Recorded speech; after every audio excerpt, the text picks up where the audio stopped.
that they're actually lovely people. I mean, I'm conflicted about wanting lightning to strike their table, but I don't want them to be harmed because they're actually, lovely people to talk to.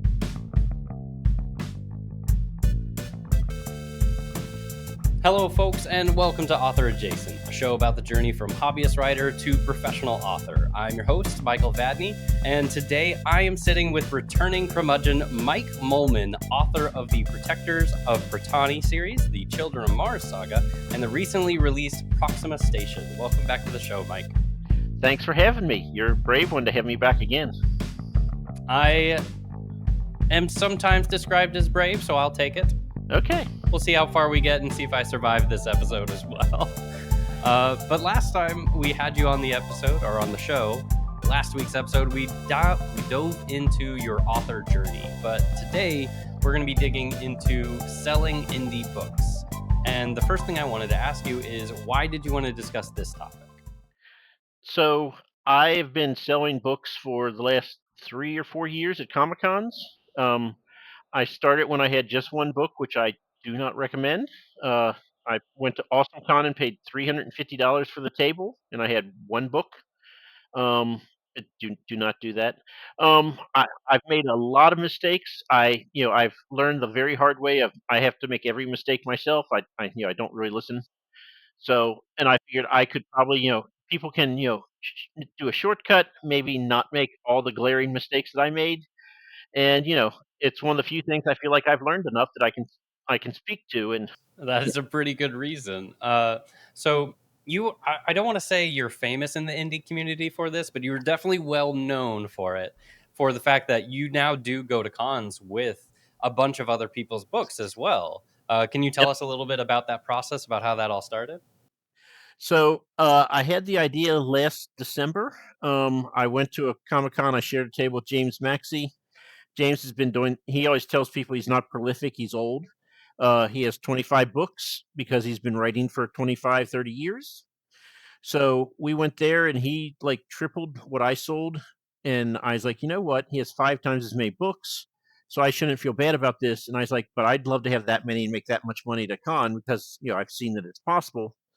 And I was like, well, I'm not going to be able to write any faster. How do I get that many books on my table? And then the aha moment came and I said, why don't I start selling other authors' books? I can sell books that I'm familiar with because if I can't get behind it and say, like, this is an awesome book, you should read it, this is about, then, it's just going to languish. So I started with just, a couple friends and then it kind of snowballed. I've spent over $3,000 on other people's books this year. Wondering why I'm so poor.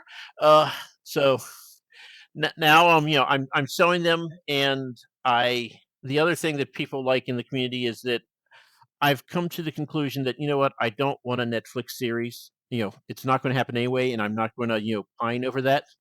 So I'm like, if I'm not trying to conquer the world, then you know what, I don't have to be cutthroat. How do I sell one extra copy of my book this week? I'm like, I can just relax, chill out a little bit, and then I can celebrate other people's wins as well because we're not in competition. I'm here to cheer you on.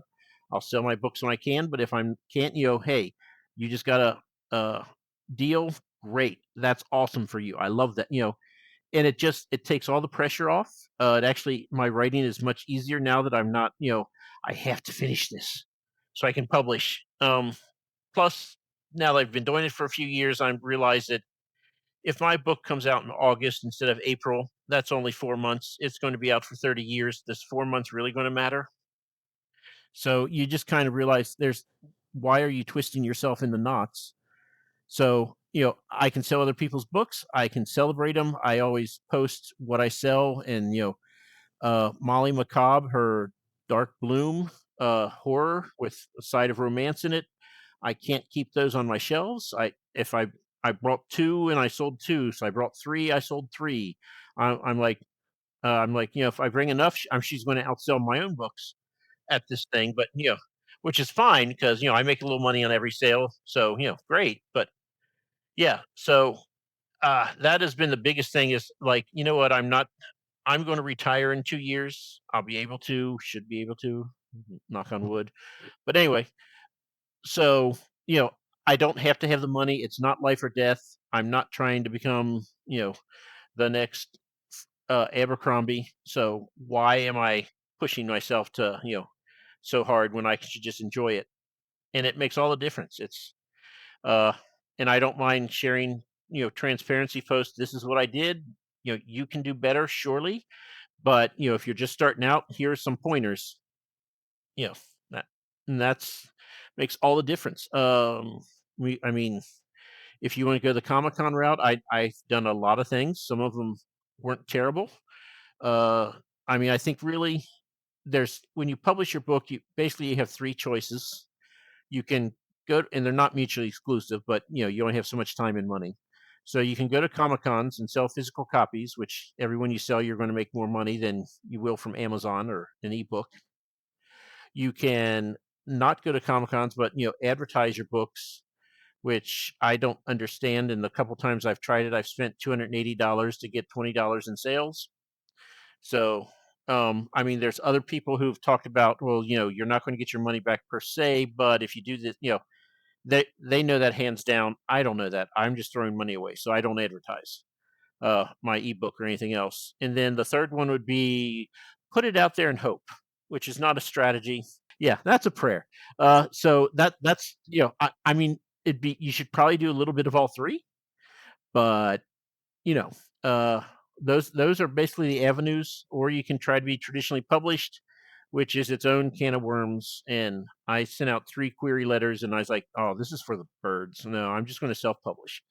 Um, so I've clearly chosen the Comic Con route because I mean, you can do that as long as you're able to speak to other humans and not just run away and hide under the table or something. But And that is something you can get better at too. yeah, I mean, I tell people, selling is a skill. It's no one is innately a salesman. You can learn. And I mean, I don't ever do the hard sell. I'll be like, so if you want to do becoming a druid, this is set in like 300 BC England. The main character is a hothead. He causes as many problems as he solves. And from that, I should be able to gauge, are you interested or not? And if you are and you ask me questions, I'll happily answer. If you are not, if you're like, does it have dragons in it? No. Is there romance? Not really. Uh, you know, is there magic? Yes, it's nature-based magic. Would you like to hear about it? And apparently I really like owls. This is not something I was aware of until after people start giving me feedback on the book. But yeah, There's a lot of owls in the book, but Grommy there are. likes owls. Yeah. So if you want to talk Comic Cons, I can tell you there's all sorts of things, do's and don'ts. Mhm. I mean, I have been blacklisted this year from one Comic Con outfit, so I can tell you the good and the bad. How did that happen? So the Hey, we company, don't have to get into it, but I no, heard no, you like drama. no, and I'm fine being transparent. So the company is called Incredible Conventions, and they have probably 16, 20 Comic Cons up and down the East Coast, and I'm in Virginia, and they have like 5 in Virginia. So, I'm like, you know what? These are close. They're like a 3 or 4 hour drive. I mean, I still end up getting a hotel if they're like a 2-day thing because I'm not driving that on top of a 10-hour sales day. But they're great. So the one was Shenandoah Comic Con, and it's about 2.5, 3 hours away, and it's 10 to 5. So it means I have to leave get up like 5:30 and leave around 6 so I can get there and set up before it opens. And then I'm not getting back until like 8, 9 o'clock at night. It's a 1-day show. I'm like, this is a terrible fit. But I'd signed up a couple years ago and I was going to go, and I talked to another guy at a Comic Con. He says, "Oh my God, that was such a disaster last year. It's at the fairgrounds. The road in and out is not paved. They had torrential downpour. People were getting stuck every which way, tow trucks everywhere, pulling people." I was like, he goes, "Oh my God, never again." And I was like, huh. So as it's getting ready to come up, and I'm like, oh, it's been raining nonstop for the last 4 days there. Hmm. So I was like, you know what? Discretion is a better part of valor. So I ended up not going. Lost my $75 I paid for the table. And fine. It's better than being towed. Uh, so I was like, okay, fine. You know what? I'm not going to sign up for this. It's a bad fit. I never even gave a chance, but I was like, just no, just no. So last year I did not sign up for it. I was smart. This year, because I ended up selling over 780 books last year, which meant better than 2 a day, which was just like fantasy to me that I could sell that many. So I got a little my eyes got a little twitchy, like I can beat it. I can get to 1,000 this year. So I was like, I have to do more Comic Cons. So Shenandoah, you know what? Yes, it is the weekend after a major Comic Con that's uh oh god, what was it, Lexington, I think. So it's a 4-day con in Lexington, Kentucky. So like a 8-hour drive, an 8-hour drive back, and then the next weekend I'm going to this. I'm like, I'm going to do it because I'm going to break my record. So it comes around to a time, and I'm like, you know what? I am so in the weeds. I don't have Haley 2 is nowhere near being publishable. I haven't started on on my other fantasy series. I'm like, I have nothing. I haven't published since July of last year, and I'll be lucky to get anything out by October of 2025, which ended up not being the case, but unbeknownst to me at the time. So I was like, you know what? I'm not going to go. I'm just going to take the weekend and I'm just going to write because that's what I desperately need to do. And so I ended up doing that. And I was like, I lost $75 again. Maybe now I'll learn and I won't sign up for this again. I'm like, but you know what? It was worth it to me. And then Monday morning rolls around, and people who run that, they sent me an email and said, Mike, all the other vendors were very worried about you since you didn't show up. They were worried. Are you okay? Why weren't you able to make it to our show? And I'm like, well, there's one other vendor who knows me. That's Roe, who I do Bald and Balding with. And I texted him and tell him that, hey, I'm bailing on you. I'm not going to show up. So of all the vendors there, the only one who knew me knew I wasn't coming. So I'm like, if you're going to send a disingenuous email, I'm just going to delete it. So then the next day they sent the exact same email again. And I'm like, well, I'm still going to delete it.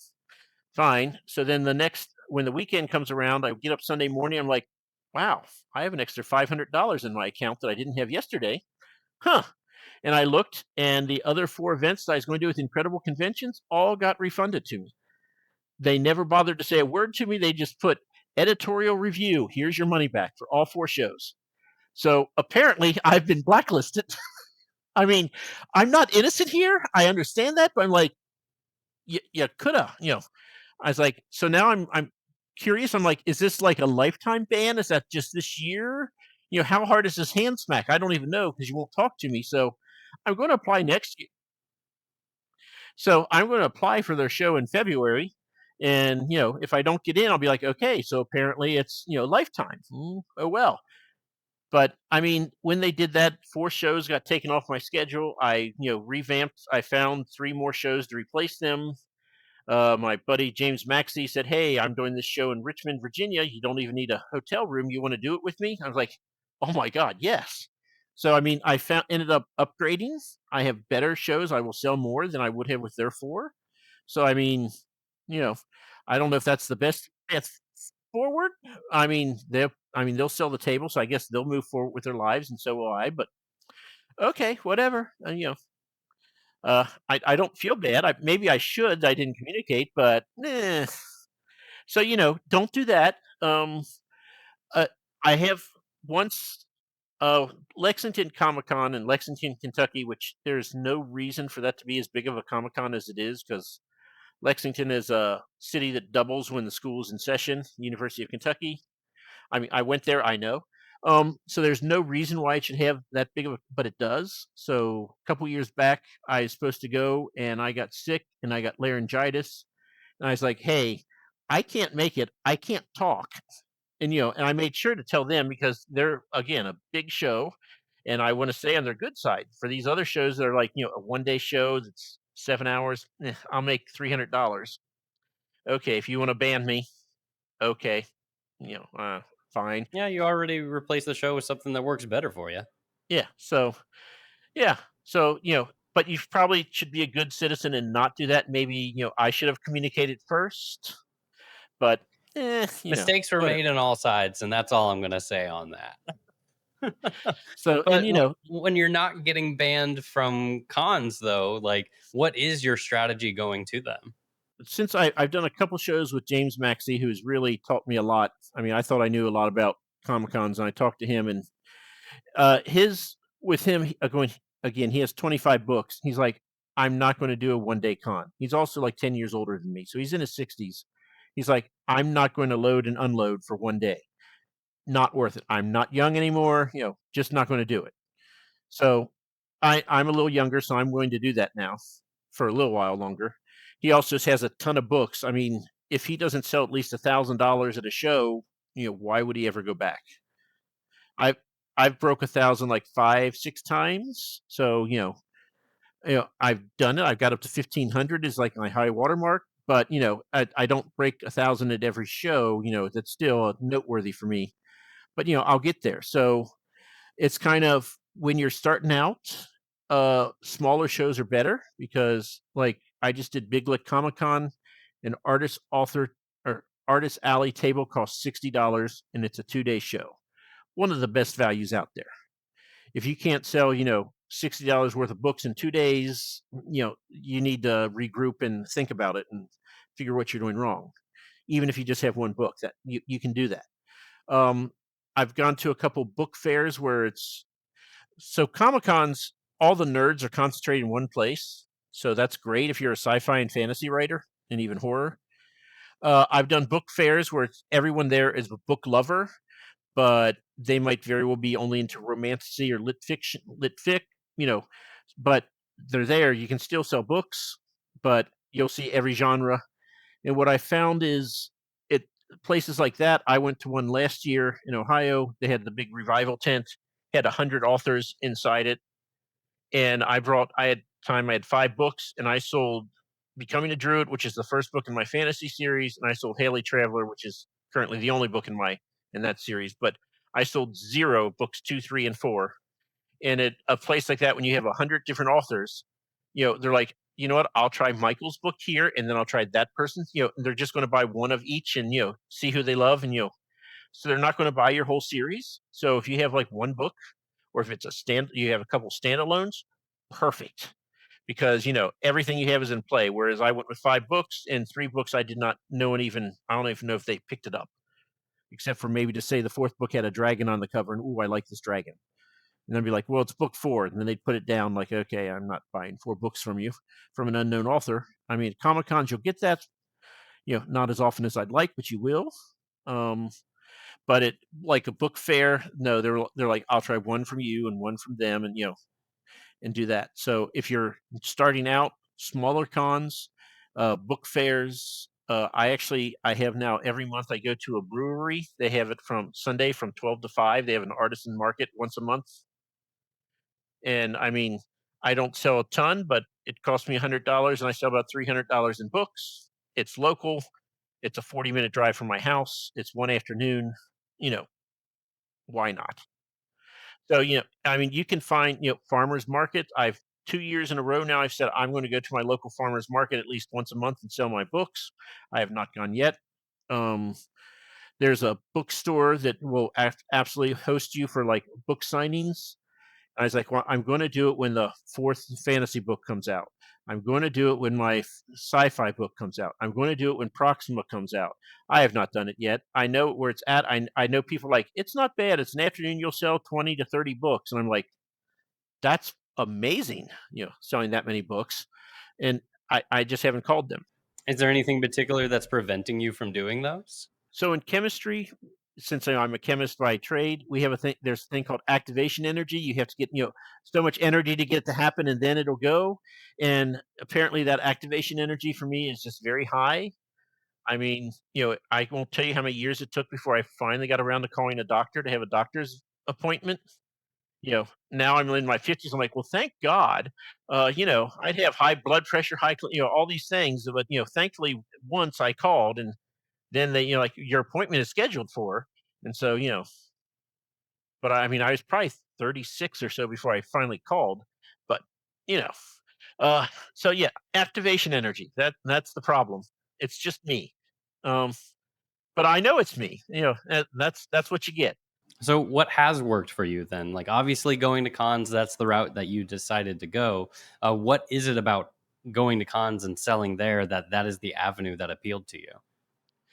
Well, it appealed to me because when I graduated college, I just, typed up my resume. This is what I've done. I sent it out. And the next time I had to apply for a job, they're like, "Well, what are your keywords?" I'm like, "I don't know. What are you even talking about?" So I never experienced keywords. And by the time the company I work for now, I got hired in 2002, and I will never ever work for another company because I don't understand resumes now. With what keywords do you want? I make stuff. I'm a chemist. I don't know. So the whole selling things on Amazon and what keywords do you have? I don't know. Fantasy. Uh, so I don't understand it. I don't really want to know because I'm curmudgeonly. So I was like, okay, and I was like, well, I sold to all my family and friends, so got to try something. So I went to Comic Cons, and Comic Cons. I mean, selling. I am not a natural salesman. I'd rather not talk to people. But I mean, you're not the oily car salesman. You're just like, again, like I said, this is a book. It's set in 300 BC. There's a druid who causes as many problems as he solves. Do you want to hear more? And yes, no, let's go from there. I mean, I have like a 30-second pitch I can give, but I'm like, if you're interested, great. If not, let's not waste each other's time. I have this dystopian sci-fi. I have this humorous sci-fi that I can talk to you about as well. What interests you? So I mean, it's more like I'm just giving people information is how I have convinced myself. I'm not doing sales. I'm just conveying information. And as a scientist, I'm like, information is important. I can give you data. So so to me, that's how I do it. And I'm never like, I only have three left, Michael. You better buy it now. I'm like, I don't do that. Um, so it's there's not so there's no. I mean, I describe what it is. I wait and let you decide if you want it or not.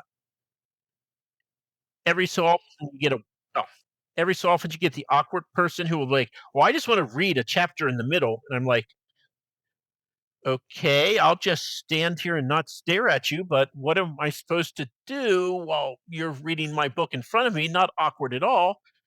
And the one guy did that. He's like, "I don't like first person present tense," and I'm like, I don't know what to tell you. I'm not going to rewrite it for you, you know." Uh, so and then he just sort of looked at me, and I was like, uh, uh, "What am I supposed to say to that?" You know. But I basically this is what it's about. Or now that I have the last one I went to, I had 72 books on my table. So I'm like, Michael, what do you like to read? Do you like fantasy? Do you like sci-fi? Your sci-fi. Do you like space opera? Do you like humorous? Do you like, what do you want? Do you want a side of romance in there? Because, tell me what you like and I'll point you to the book that you'll probably, love. And so, I'm kind of, yeah. So I'm kind of like, tell me what you like. I'll point out books that you will hit for you. And then every so often I'm like, hey, I should probably pitch my books instead of always pitching other people's books. But that's a constant problem because again, if I can sell you a book, I'm like, he's going to love that book. Then you know, great. I feel good. I made a few bucks. They're going to be happy. Whoever's book that is, the author's going to be happy. Everybody wins. Since I'm not trying to conquer the world anymore, there's no pressure for me to sell, umpteen books per thing. I do. My rule of thumb now is whatever the table cost is. If I don't sell three times what the table cost, I'm not going back to that event again. It's just not worth it. And most people at Comic Cons, well, I mean, some of the people who sell Funko Pops, which there's a special place in hell for them. But anyway, they'll tell you, I better sell three times table the first day, or or I better pay for my hotel stay on the first day, or else, I'm but Funko Pops are inherently easier to sell than books because you're like, "Oh, I like that, buy it, done." Books you're like, "Well, that's interesting cover. Let me read the back. Let me, don't I? Because I'm going to have to put all this work to read it. So it better, versus versus a Funko Pop is, oh, that's neat. I like it. Here's my money. So, I mean, books are always harder, and fine. And then every so often you get the strange person that's like, "Hey, do you like to read?" "No, I don't read." And they are so proud of that fact. And I'm like, "Okay, just go."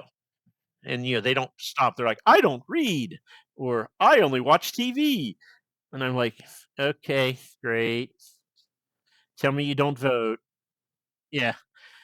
Um, but so yeah, 3 times table I think is pretty much standard for, if you can't do that, then why on earth would you go back to it? Because the books aren't free. I just assume 50% profit margin on every book you sell. That means if the table costs 300, if I sell 600, I've sold $300 in profit. That paid for the table. I broke even. So so basically 3 times table, and you should. And now then there's people who get a little twitchy and they're like, well, let me figure in my gas money. Let me figure in my food. And I'm like, you know what? I have to eat. So I'm going to eat regardless. I'm not figuring that in as, expenses. Now, if I have to pay to park, that's an expense that I wouldn't have paid otherwise. So that gets thrown in, for my table plus parking. But yeah, 3 times table I think is a fair. If you can do that, it's great. If you're starting out, who cares? Because you're learning the ropes. You're learning because like most authors, you'll be like, "This is a great book." So in chapter 1, this happens, and that leads you, and you're like, if I just get them for an hour, I can tell them the entire story, and I tell, yeah, I'm like 30 seconds max, probably 10 is what you should be looking at. If you can't do it in that time, the likelihood you're going to talk them into it. I mean, if anything, you're just going to wear them down. Be like, okay, just take my money, so you'll stop.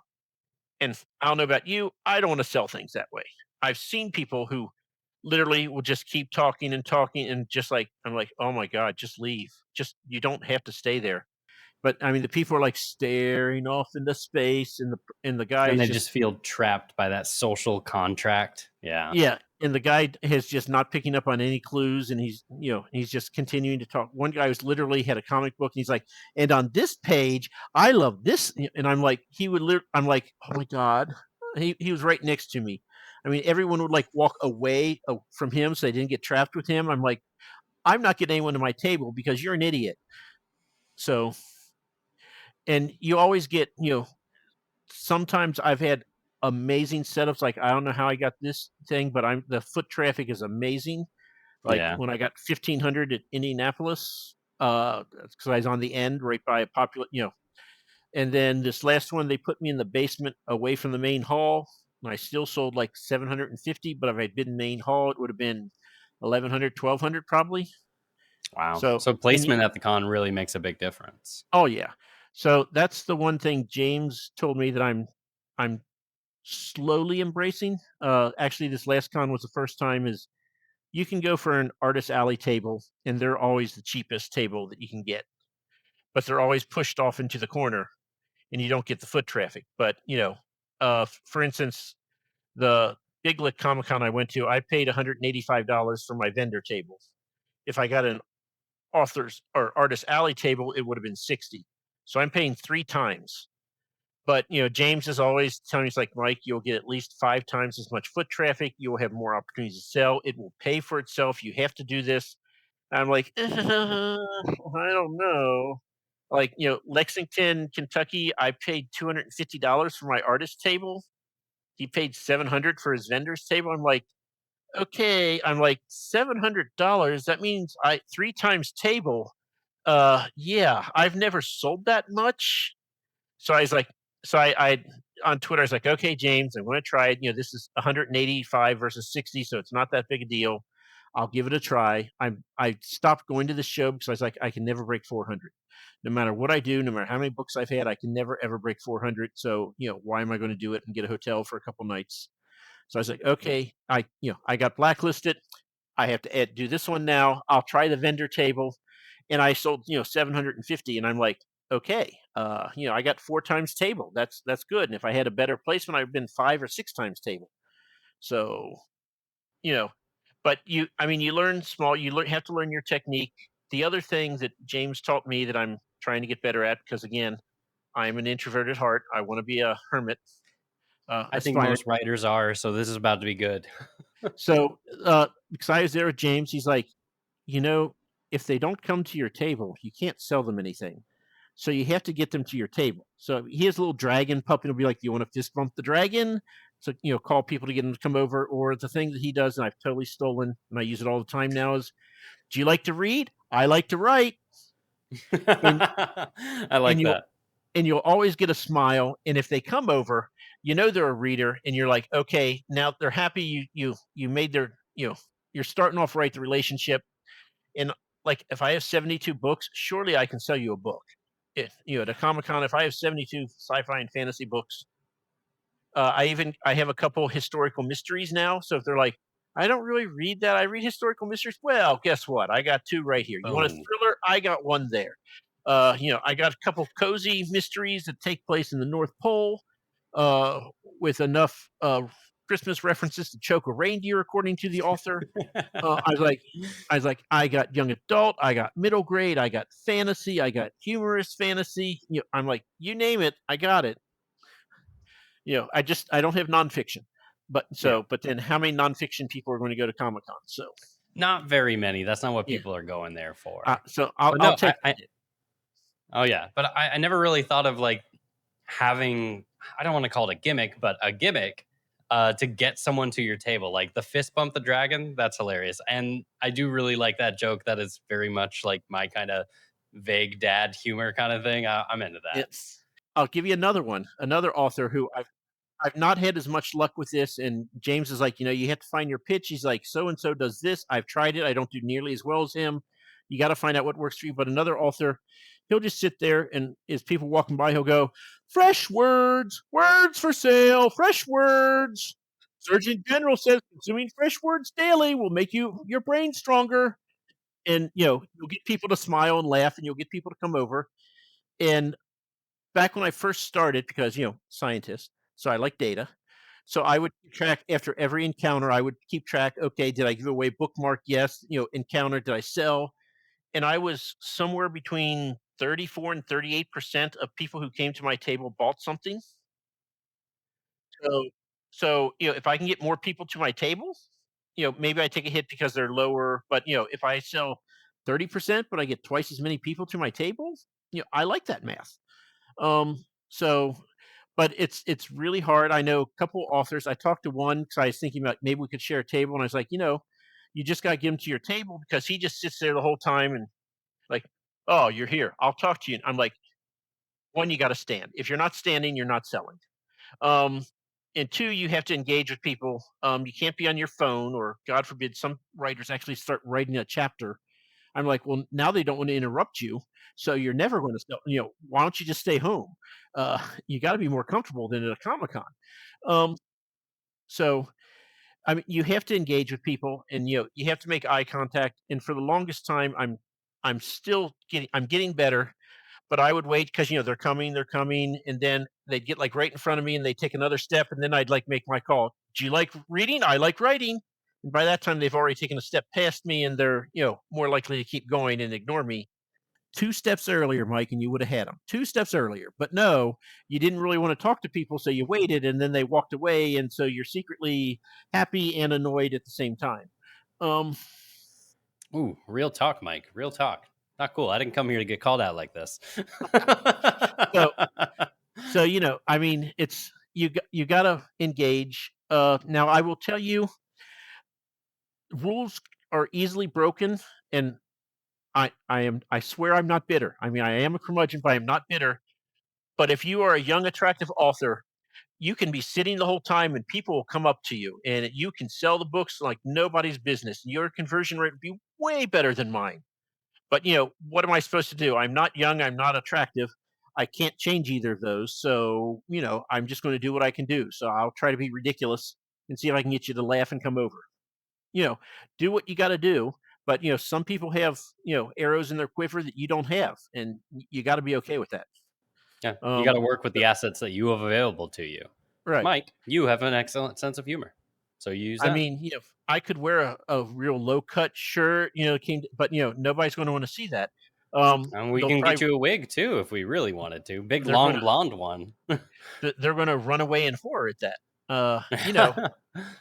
I don't know if you saw on Twitter, but I put on there, they made me at work make lipstick for the first time in 20 years of me telling them I Mhm. know nothing about color cosmetics. So I put up a picture of me before and after with the lipstick on and without it. And I I was think I like, remember oh, that. Yeah. and I was on one show, and the guy goes, Mike, the most concerning thing is before you put it on, you're kind of your normal gruff exterior. Then once you put the lipstick on, you're smiling. And I'm like, "Huh, well, now that you say that, that is in What fact does true." this say about me? So, but, you know, work with what you got, figure out what you have, make it a little better, hone it, change pitches up. I used to pitch my book and it would take like 2 minutes and you'd start seeing the wandering eyes. And so I was like, okay, it's gotta be tighter, it's gotta be tighter. Um, so I mean, I always tell people if I turn your book over and I look at the back of your book and you have 6 paragraphs that are, size 3 font, 1, I can't read that because I'm old. And 2, you do not need that many words to interest me. Again, humorous sci-fi. For Proxima Station, I tell people this is Star Trek meets Hitchhiker's Guide to the Galaxy. I don't have to say anything else. You know if you want it or not based on that. Yeah. I'm making a That's why promise. comps are so important. Yeah. I'm like, I'm making a promise to you. That's what you're going to get if you buy this. Done. I'm not. Do you know a character in this book? No. But it's Star Trek meets Hitchhiker's Guide. Great. You want humorous sci-fi? It's also short, which I have found. Uh, Another thing James has told me, he goes, the length of the book has zero to do with what you price it at, because people want a good story. So it's a novella. I'm selling it as a novel. It's my bestseller from the first show I went to. Now is also this came out 8 days ago, so there's some excitement there that people are like, oh my god, yes, I'm going. But still, I don't think I'll ever have trouble selling this because I have a good one sentence pitch, and there's not a lot of humorous sci-fi out there, so there's not a lot of competition. It sounds like you really need to just condense it down to as few words as possible. Hey, this is what you're in for if you're going to read this book. Is that Yeah, something you might like? yeah. I mean, you're not selling. You don't have to. Everyone thinks, oh, I'm not a salesman. You don't have to be. You just have to convey the information and then focus on conveying it as short and as best as you can do it. Make it sound as good as you can without lying. Yeah. Oh, Don't lie, people. That's not good practice. I did have one book for becoming a druid. The girl, she picked it up. She's like, "Is there a little bit of romance in here?" I'm like, "There's a little." Like, And then she walked. I sold her the book. She walked away. It's like, I should have told her that she dies in chapter 20. Oh well. I'm like, I'm like, well, which, by the way, spoiler.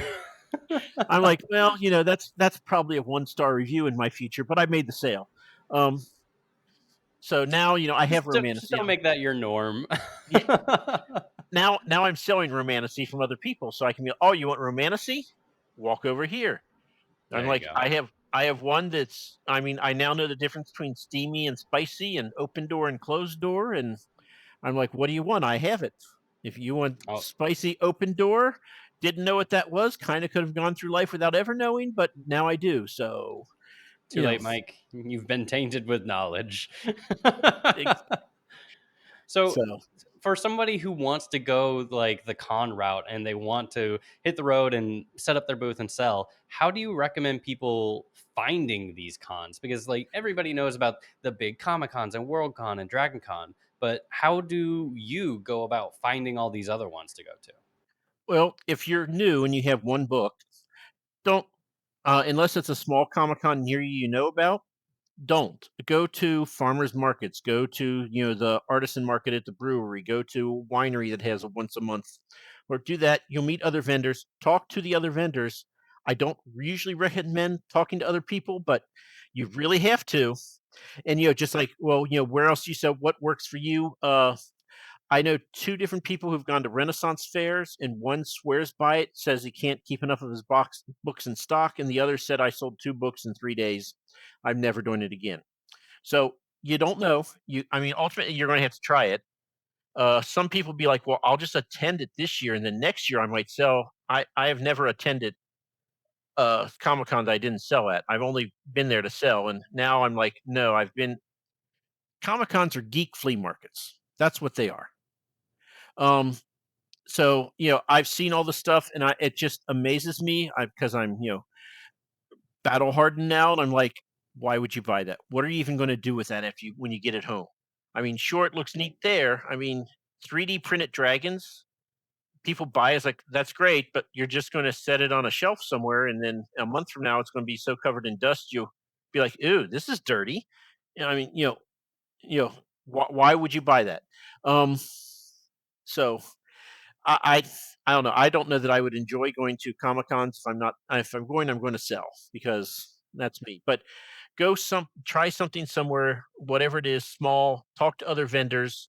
Once you do that, maybe you meet a vendor you like. Hey, you're going to be there. I'll see if I can get in. I can talk to you again. That's how I met Ro. We started a podcast together because Ro wouldn't take no for an answer. Uh, you got to make the connections there. I would love to say go to this website. It's a definitive list. There's nothing out there. I've looked. I have like 6 or 7 different websites. I'm like, well, these tell you events that happen in Eastern Virginia. Okay, let's see if anything fits. Okay, this one is more for Central Virginia. This one is Comic Cons, but now they send me emails telling me, well, the latest Comic Con in Florida, and I'm like, well, that's an 11-hour drive, so no. Um, but there's not a central place. You have to go out. You have to try a few things. Talk to other vendors. You know, you'll get some people who you'll be like, wow, if he told me the sky was blue, I would have to check and see because he is just so full of it. And you'll have other people who'll be like, you know what, hey, I'll buy your books. I feel bad for you. Which I'm always like, I don't want pity buys. I want people to buy them because they want them. But okay, here, give me your money. It's better than no sale. So, but I mean, you have to get out there and try. Do not do a huge Comic Con. Like I said, I did Awesome Con. I paid $350 for the table. I paid $25 a day to park for 3 days, and I spent what $425, and I sold $370 worth of books. Wow. I also had 3 nights of hotel in the DC area. So, I mean, I do cheap, but it's still 150 a night. I lost like $800 by going to Awesome Con. And Oh, then I did it the next year because I was like, well, now I have 2 books. It'll be all different now. Um, and was it? no, I sold almost the exact same amount of books Oh, or money wise. So then I was like, so I haven't gone back to Awesome Con. I'm like, you know what? Well, one, they put all the authors in one row. So normally you're spread out everywhere and you're like, that's fine. Let me pitch you my thing. When you put all the authors in one row, well, now all the authors are competing because people are only going to spend, literally people go, well, tell me about your book. Tell me about your book. Go down and they're like, I will pick one out of the 18 people here. So they're forcing authors to compete against each other. And it's hard enough as is. Don't make me compete against other authors. And that's why the whole with James, when he's like, come share my table with me, that's a multiplier. It's doesn't detract because you know what? The whole thing is like, well, okay, I gave you my pitch. You don't like it. Well, Michael's book. Let him tell you about his because his book is awesome. And if you both do that for each other, plus, you only have to do half the calling to get people over to the table, or maybe a little less because James is really good at it, and I'm not. I can be a little more quiet, but there are advantages there. So one, don't treat other authors as your competition. It's hard enough as is, and you know they. I don't go to Comic Cons that are heavy onto anime because one, I absolutely hate it, and I would just the scorn would come through my voice after talking to people for 2 days and all dressed up in anime costumes. Two, know your limits. not a single person's anime has ever bought my book that I can recall. Hmm. So I'm just like, you're all dead to me. Um, so so so I will not go to an anime comp or show because one, I would just get so frustrated, and two, I'm not going to do well. But if you're doing something closer to manga, which is apparently different from anime, maybe I don't know. Anyway, give it a try, and you won't know if you don't talk to other authors. And be like, I tried this, it failed for me, but you might have a good thing because your shtick is a little different than mine. And then I will tell you the other thing because Ro and I have vastly different philosophies. When Ro goes, he has his books. He has 9 books out now, and he also sells bookmarks, and he has Magic the Gathering cards, and he has Legos, and he's actually making pens, fountain pens, because he has a lathe, and and he has all that on his table. He is a walking flea market in and of himself, and all those things can draw people's attention to your booth. You can sell it, so he can sell. But I'm like, I get no joy out of selling. I used to sell like charm necklaces, and I was like, I get no joy out of this. I mean, I would not want to, I'm wasting my weekend to sell charm necklaces. I'm like, so I stopped. I was like, you know what? I'm going to focus on books, and I'm just going to sell books, and that's what I sell, and that's all I want. And so now I have 72 books on my table, which I make a money with each of them, and I'm still selling books, which is why I'm there. I wish they were mine, but I mean, this last event I sold 44 books, and 21 were mine, 23 were other people's. So I doubled my money. This is the event I said I could never break 400. I sold 750, but half of that came from other people. I mean, it literally is a deal break. It opens up a whole lot more avenues if I'm doing that. Um, and I'm telling everyone because I want more people to do it, and I will absolutely trade you books so that you can sell my books for me, and I can sell books for you, and that way I don't have to actually pay for the books because I spent 3,000 this year on books. I heard the number is quite high. Yeah, so you want to trade books? Great. I will absolutely trade books with you. And I hope more people do it, which is again why I'm trying to be transparent on my website. This is what I did, this is what worked, this is, what I would do going forward. And as far as a It's booth, a really cool idea. yeah. Sorry, go And ahead.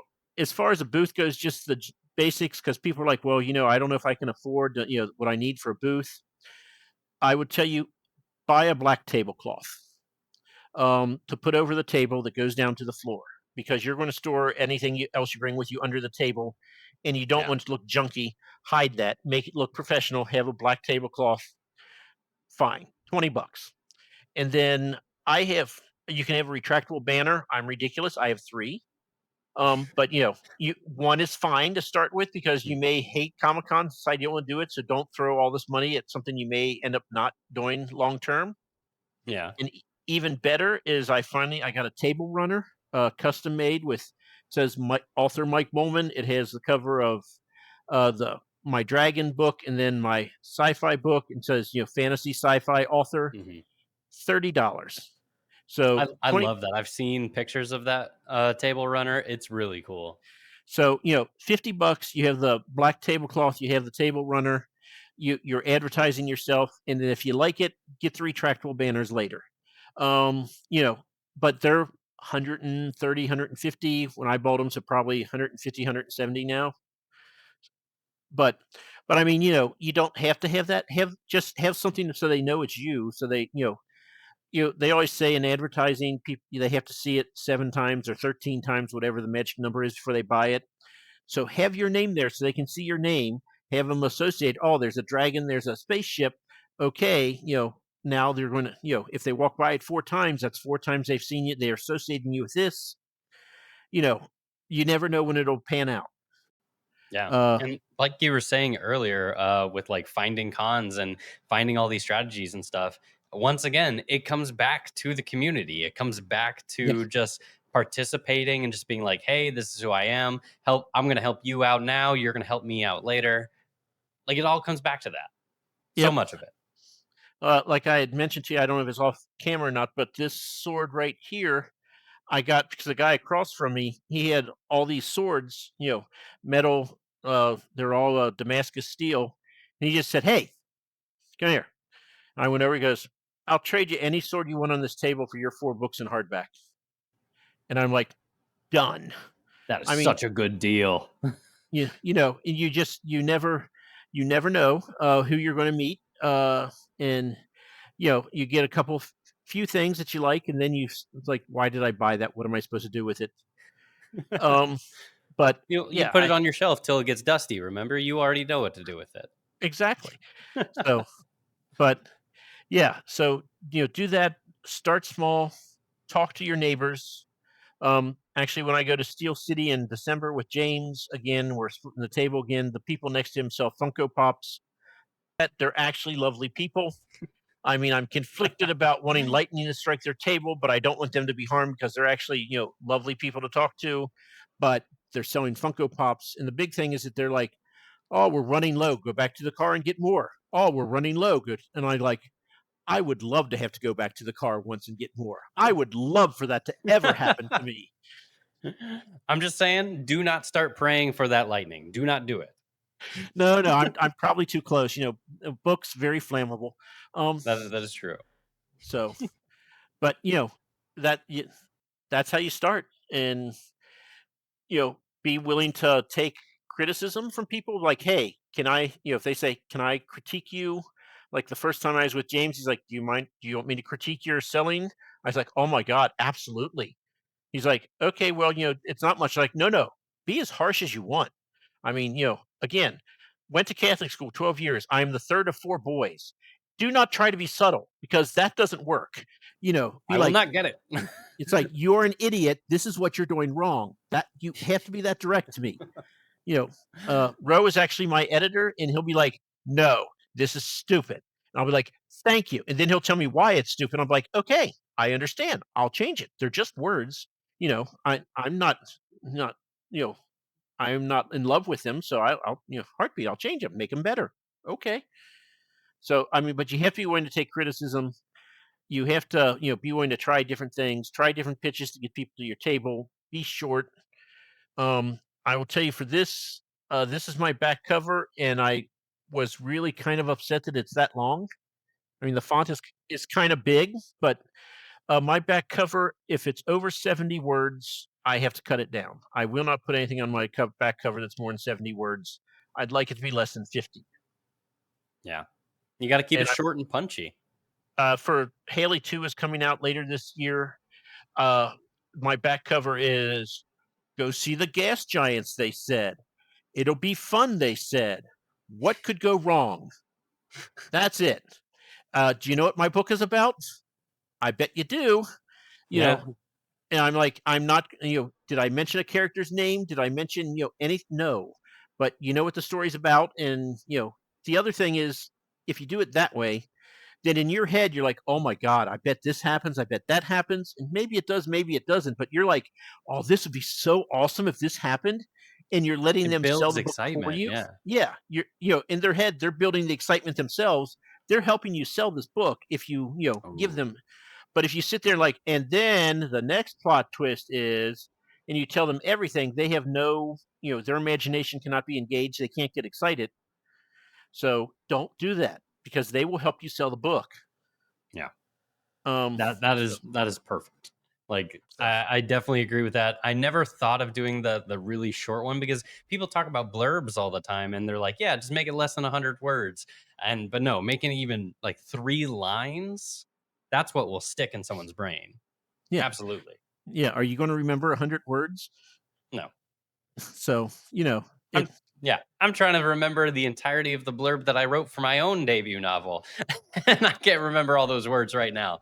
But I do remember about gas giants and not wanting to go see them or any yeah, kind or of it'll be situation like fun. that. They said, yeah. Yeah. So yeah, No. it's counterintuitive. And as authors, you wrote this entire book. You're like, you want me to condense this to 17 words? How dare you? But I'm like, you have to, which is again why you should always let it sit for like a month or so and come back to it, so you're not enraptured with, oh, that paragraph was just wonderful. And when you go back, you're like, wow, I didn't really say that. I'm not going to admit that to anyone because that's just average at best. But instead, let it sit, and just like I said, I ruthlessly, I got to pare this down. I got to pare this down. I've also done several where I've given my ebook away for free, and they're like, "Okay, you have 300 characters. Describe your book." And I can't have 301 characters. There's only 300. And so I'm like, "Okay, what can I cut? What?" And so then you start like, "Okay, well, if I'm going to do this, I need to have one. I want it to, not be on the spot to trim. I want to have it under that to begin with. So, but less is more because just like when you read a book, I always tell people, once it's published, it's not yours anymore. Because if you read my book, then that is a collaboration between me and you. It's my words and your imagination, what you see in your head happening. So, you know, don't try to steal the show and take, no, it must be my way. Because, let the reader, have their experience. So don't tell them everything. Let them, fill in the blanks. Again, I don't ever put eye color down because one, I won't remember it, and characters will have 3 different eye colors in one book. So I just don't do it. You can whatever eye color you want, they can have different colored eyes if you want. I don't care. You know. but let your reader be a partner.